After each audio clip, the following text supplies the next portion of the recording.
நாம் நாயக்கர் என்று போட்டது சரியா இல்லையான்றது விவாதத்துக்கு நான் வரலை. இன்னும் சொல்ல போனால் போட்டிருக்க கூடாது என்பது தான் எனது எண்ணம். ஆனால் இது எழுதுபவர்கள் இந்தியா முழுவதும் எழுதுபவர்கள், அவர்கள் எந்த பெயரால் அவர் அறியப்பட்டிருக்கிறார் என்பது மிக உண்மை. இப்போ உதாரணத்திற்கு தெலுங்கானாவில் உள்ள புத்தகத்திலலாம் மரியாதைக்குரிய பெருந்தலைவர் காமராஜரை காமராஜ் நாடார் என்று தான் குறிப்பிடுகிறார்கள். நானே அந்த புத்தகங்களை பார்த்திருக்கிறேன். இப்போ எங்களுக்கான மருத்துவ புத்தகம் ஏஎல் முதலியார் எழுதியது. அவர் ஒன்றும் முதலியார் என்று அவர் ஜாதி வெறியர் கிடையாது, அவர் பெயரே அதுதான். ஆக இப்போ கேள்வி கேட்கும் பொழுது எங்களுக்கு மருத்துவத்தில் இந்த மருத்துவ புத்தகத்தை துணைவேந்தராக இருந்தவர் யார், ஏஎல் முதலியார் தான் போடுவாங்க. ஏஎல்னு போட்டால் யாருக்கும் தெரியாது. ஆக இது அறியப்படுவதற்காக அப்படி போட்டிருக்கலாம். ஏன்னா தீகாக்காரங்களே என்ன சொல்றாங்க, இந்த சாதி மறுப்பு போராட்டத்திற்கு முன்பு வரை சரித்திரத்தில் அவர் பெயர் ஈவேரா நாயக்கர் என்று தான் இருக்கிறது என்று. ஆக வடநாட்டில் படிப்பவர்கள் தெரிந்து கொள்ள வேண்டும் என்பதற்காக அப்படி எழுதியிருக்கலாம். ஒரே ஒரு உதாரணம் சொல்றேன். கீதா ஜீவன் பெண்களுக்கான ஹெல்ப்லைன் 181க்கு ஒரு விளம்பரம் கொடுத்தார்கள். இதில் பணி அமர்த்துபவர்கள் நேர்முக தேர்விற்கு வருபவர்கள் ஹிந்தியும் தெரிந்திருக்க வேண்டும் என்று தமிழகத்தில் இருந்து ஒரு சர்க்குலர் போச்சு. அப்பனா தமிழக அரசு ஹிந்தி வெறி அரசுன்னு சொல்லுவோமா?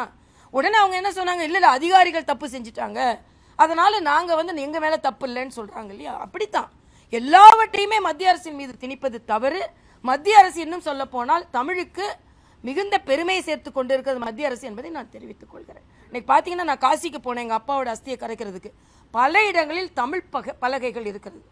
அவங்க அதுக்கு எதிர்ப்பு தெரிவிக்கல, ஏன்னா தமிழ்நாட்டிலேருந்து வராங்க அப்படின்னு. அது மாதிரி தான் சில நேரங்கள் வட இந்தியாவிலேருந்து வருவர்களுக்காக சில பல பதாகைகள் இருக்கிறது நம்ம சொல்கிறோம். ஆக ஒரு பரந்த மனப்பான்மையோடு எல்லாவற்றையும் ஏற்றுக்கொள்ளுங்கள் என்பதுதான். அதாவது ஒட்டாமல் இல்லை, இது தேர்தலுக்காகத்தான கூட்டணி. அந்தந்த கட்சிகளுக்கு தனித்தனியாக நிகழ்வுகள் இருக்கிறது, நடைமுறைகள் இருக்கிறது, அதை தான் செய்து கொண்டு இருக்கிறோம். நீங்க ஓவரா ஒட்டி கொண்டு இருக்கிறீங்கன்னு தான் பிரச்சனை. எல்லா தப்புகளையும் கூட சுட்டி காண்பிக்காமல், வேங்கை வயலை கூட சுட்டி காண்பிக்காமல் ஏன் ஒட்டி கொண்டு இருக்கிறீர்கள்? சமூக நீதியை எதிர்த்து பல தென் மாவட்டங்களில் பட்டியலின மாணவர்கள் தாக்கப்படுகிறார்கள். உங்க கொடியே ஏற்ற முடியல, அப்படியே ஒட்டி கொண்டு இருக்கிறீர்கள். ஆக நீங்க அதிகமாக ஒட்டி கொண்டிருப்பதால் நாங்கள் ஒட்டவில்லையோன்னு உங்களுக்கு தெரியுது. ஓட்டுக்காகத்தான் தேர்தல் கூட்டணிகள், அதற்கு பின்பு கட்சிகளின் நிலைப்பாடுகள் தனித்தனியாக கூட்டங்கள் போடுவோம். இன்னும் தேர்தல் வருகின்ற நேரத்தில் நாங்கள் ஒட்டி நிச்சயமாக பணியாற்றுவோம். அதை பற்றி அண்ணன் திருமாவளவன் கவலைப்பட வேண்டிய, ஏன்னா கூட்டணி வராது என்று நினைத்து கொண்டிருந்தார்கள். இப்ப கூட்டணி வந்து விட்டது. கூட்டு இல்லை நாங்கள் இப்போ ஒட்டு இல்லைன்னு சொல்லி கொண்டிருக்கிறார்கள். அதை பற்றி அவர்கள் கவலைப்பட வேண்டாம். என்னால் ஓட்டு எங்களுக்கு தான் கிடைக்க போகிறது.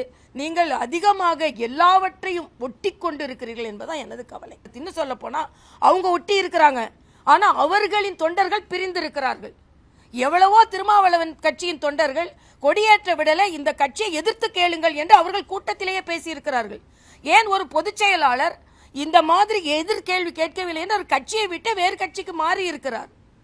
ஆக நீங்க தான் தலைவர்கள் ஒட்டி கொண்டு இருக்கிறார்கள், தொண்டர்கள் பிரிந்து இருக்கிறார்கள் என்பது எனது கருத்து. நாங்க எல்லாருமே ஒட்டி கொண்டுதான் இருக்கிறோம். பிளே ஸ்டோர் மற்றும் ஆப் ஸ்டோரில் இருந்து பாலிமர் செயலியை QR கோடு மூலம் பதிவிறக்கம் செய்யுங்கள். செய்திகளை உடனுக்குடன் பெறுங்கள்.